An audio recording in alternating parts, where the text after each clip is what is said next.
Today I'll be reviewing Revenge of the Mummy at Universal Studios Hollywood. I'll be telling you about the ride experience, the layout, and my overall thoughts about this ride. 1, 2, 3, 4, 5, 6, 7, 8.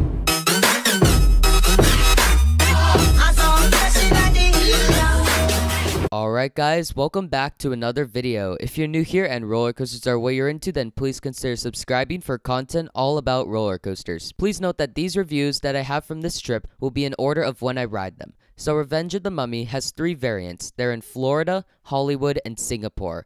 I have ridden the version at Hollywood, so at Universal Studios Hollywood. And for this review, I'll be focusing on that version, but I don't know if the other versions are different or they're clones, so please let me know down in the comments. This ride opened in 2004, and since then, this ride did have some minor modifications. It originally featured foxfire and projection effects, and they changed it to strobe effects. So I rode this ride in winter of 2018, and I thought it was a really fun ride. The theming is well executed, and this ride pulled off some fun elements. It is smooth, and I didn't find any jerky moments on this ride if you don't count that abrupt stop before going backwards. So this ride has a height of 44.4 feet, a maximum speed of 40 miles per hour, 1,906 feet of track, vertical angle of 50 degrees, and a 2-minute ride duration. This ride doesn't really have the stats because it's an indoor family coaster.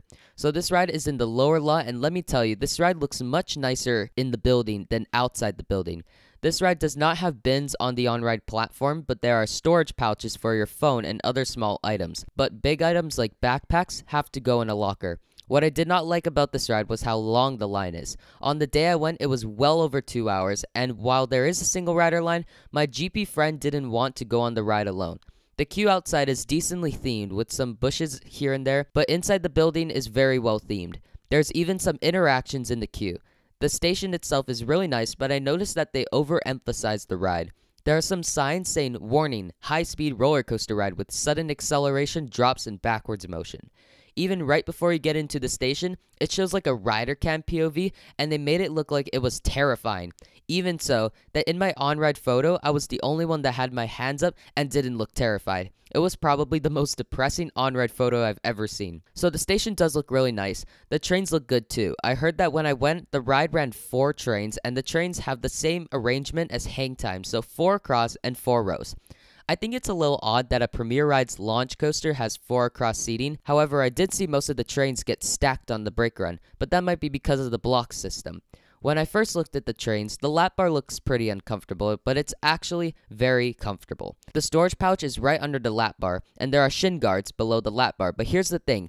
I never noticed the shin guards until I was on the brake run. That's really good. If you want to hold the lap bar, then it's pretty uncomfortable if you want to put your elbows down, but if you want to have your hands up like they should be, then it's a very comfortable seat design. I've talked way too much about before you get on the ride, so I'll discuss the actual ride now. This is not my POV. Full credit for this goes to the coaster views. You can find this on your YouTube channel. I'll put the link in the description.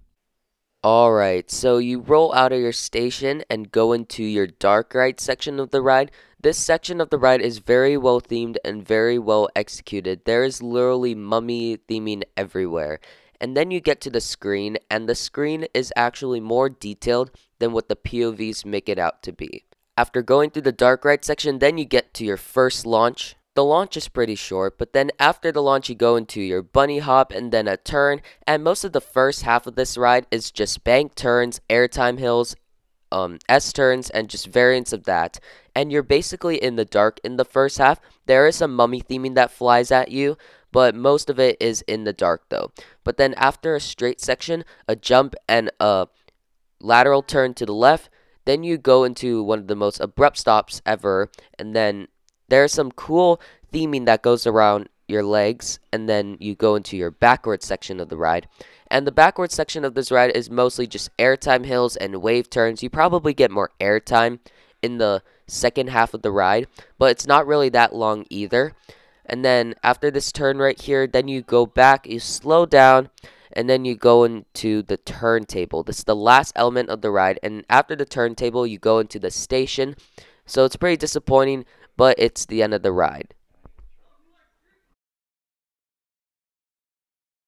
The dark ride section of this ride is very well done. There's theming everywhere on that part of the ride. I did look through many POVs of this ride, but I actually never thought the screen would be as detailed as it was.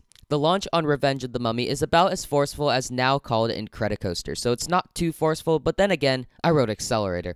After the launch, you're basically in the dark. There's some mummy theming that flies over you, but it's not like the dark ride section. The first half of the ride pulls some positive G's, but it's not very sustained. Since this is a family coaster, I think it's good that they didn't make those G-forces sustained, because it would be a little uncomfortable for younger riders. There is no specific moment on this ride that has any ejector airtime, but it is a family coaster after all. You do get a little bit of laterals on some of those turns, but overall, the first half is pretty good. But after a leveled out turn to the left, the train goes through probably one of the most abrupt stops I've experienced on a coaster in a while. But I think that's the only moment on the ride that I wasn't a fan of. When you go backwards, it's mostly like airtime hills and wave turns, so you'll probably get more airtime in the second half. After the second half, there's a turntable, and when I saw all the mist and stuff, I thought there would be more, but the doors open and it's just the station.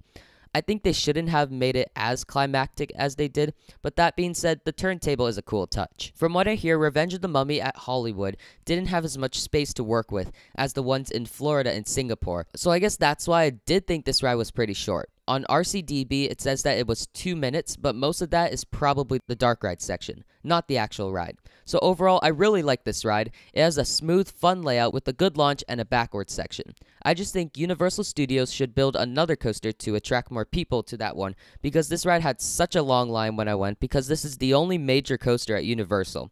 But besides that, this ride is really fun, and who knows, maybe I'll be blown away by other Premier Rides launch coasters. Since I've recently ridden a coaster with hang time, I'd probably like Full Throttle, despite its short ride time. Maybe even West Coast Racers can be really good too, despite it may or may not have comfort collars. Also, many people say that the Skyrocket 2s are really good rides too. I'm confident now that Premier can pull off a really fun ride, and I hope to ride more of these in the future.